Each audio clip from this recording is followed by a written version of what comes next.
Today, we're diving into the world of English conditional sentences. Oh yeah, You know, those are fun. those if this, then that situations. We use them all the time. We've got a stack of grammar guides There. and some real world examples just to help unpack this essential part of English. You know what I find interesting about conditionals? What's that? They give us the power to just explore possibilities.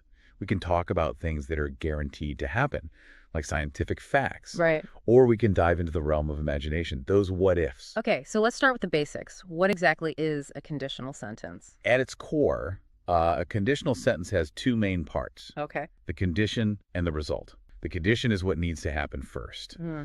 and the result is what happens as a consequence. It's like a cause and effect relationship expressed through language. Okay, so can you give us a simple example Yeah. to illustrate that? Sure. Let's say if you drop a ball, it falls to the ground. Okay. The condition is dropping the ball, and the result is it falls. Pretty Yeah. straightforward. Yes, that makes perfect sense. But there are different types of conditional sentences, right? Not all of them are about things that are guaranteed to happen, like gravity. Absolutely. That's where things get really interesting. We can use different types of conditional sentences to express varying degrees of probability, or even explore completely hypothetical situations. So let's break down these different types. I know there's something called the zero conditional. What's that all about? The zero conditional Hmm. is the one we use for universal truths or scientific facts, like our ball example earlier. It's basically saying every time this happens, that happens. Okay, so anytime you drop a ball, it's going to fall, no matter what. Exactly. It's a guaranteed outcome. And grammatically, both parts of the sentence are in the simple present tense. So another example could be if you heat water to 100 degrees Celsius, it boils. Perfect. You got it. Now let's move on to the search conditional. This is the type we use for real or possible situations in the future. It's about things that might happen, depending on whether a certain condition is met. Okay, so instead of guaranteed outcomes, we're talking about possibilities. What would a typical first conditional sentence look like? Think about planning for tomorrow. You might say, if it rains tomorrow, I'll take an umbrella. So the condition is whether it rains, and the result is taking an umbrella. It makes sense because you're not saying you will take the umbrella, just that you will if it rains. It depends on the weather. Exactly.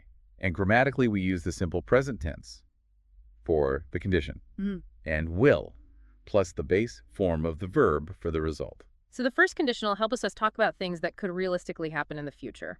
What about situations that are unlikely or purely imaginary? Do we have a conditional for that? We do. That's where the second conditional comes in. It's the land of what ifs and hypothetical scenarios. Ah, so if I wanted to say, if I won the lottery, I would travel the world, that would be a second conditional. Spot on. You're imagining a situation that's not very likely, but it's fun to think about. And notice how you use would in the result part of the sentence. That's a key indicator of the second conditional. So would plus the base form of the verb is how we express the result in the second conditional. Is there anything else that's different grammatically? Yes, the condition part of the sentence uses the simple past tense. Mhm. So even though we're talking about a hypothetical situation, the verb tense shifts to the past. I see. So in my lottery example, won is in the past tense, even though I haven't actually won anything yet. Precisely.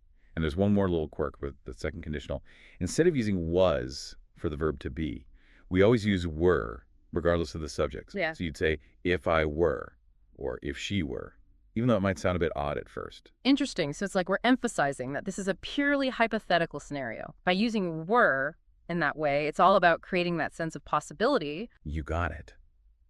The second conditional is all about stepping outside the boundaries of reality and exploring those what-if scenarios. It's a powerful tool not just in everyday conversation, but also in creative writing, storytelling, and even philosophical discussions. It really lets us flex our imaginations and consider different paths we might take. Speaking of different paths, the third conditional is all about looking back at the past and imagining how things could have been different. It's like saying, if this had happened, then that would have happened. So it's about those what could have been moments. Like if I had studied harder, I would have gotten a better grade. Exactly. It's often used to express regret or to analyze past decisions. We often find it in historical discussions or even just casual conversations about our own experiences. And grammatically, how does the third conditional work? Is there a specific verb structure we use? Yes, there is. For the condition part of the sentence, we use the past perfect tense. Think of it as a way to show that the action in the condition happened before another action in the past. So instead of just saying studied, In my example, I'd say had studied. That's right. And for the result part, we use would have, followed by the past participle of the main verb. So the full sentence would be, if I had studied harder, I would have gotten a better grade. Okay, I think I'm getting the hang of this. We've got the zero conditional for universal truths, the first conditional for possible future situations, the second conditional for hypothetical what ifs, and the third conditional for imagining alternative pasts. Is there anything else? Well, we do have one more type to cover, the mixed conditional. It's a bit more complex because it combines elements of the second and third conditionals. Ooh, this sounds intriguing. When would we use a mixed conditional? Imagine this. You're exhausted because you stayed up late working on a project, you might say. If I had gone to bed earlier, I wouldn't be so tired now. Okay. See how the condition, going to bed earlier, is in the past, but the result, being tired, is in the present. That's a mixed conditional. Ah, so it's like the consequence of that past action is still affecting the present moment. That's really helpful for understanding how our past choices can have a ripple effect on our lives today. Precisely. It shows how the past and present are interconnected. And just like with the other conditionals, we use specific verb tenses to signal this type of sentence. What are the verb tenses for the mixed conditional? Is it a combination of the ones we've already learned? You bet. Oh. For the past condition, we use the past perfect, just like in the third conditional. But for the present result, we use would plus the base form of the verb, similar to the second conditional. Okay, so my tired example is grammatically correct because I used had gone for the past action and wouldn't be for the present result. Got it. We've Yeah. covered all the different types of conditional sentences, which is amazing. But before we wrap up, I'd love to dig a little deeper into a topic you mentioned earlier, inversions. What are those all about, and how do they fit into the world of conditionals? Inversions are a fascinating way to make conditional sentences sound more formal or literary. They're like adding a touch of elegance to your language. I'm all for adding some elegance to my speaking. How do we actually create an inversion? Well, usually a conditional sentence starts with is, right? But in an inversion, we remove the if and change the word order a bit.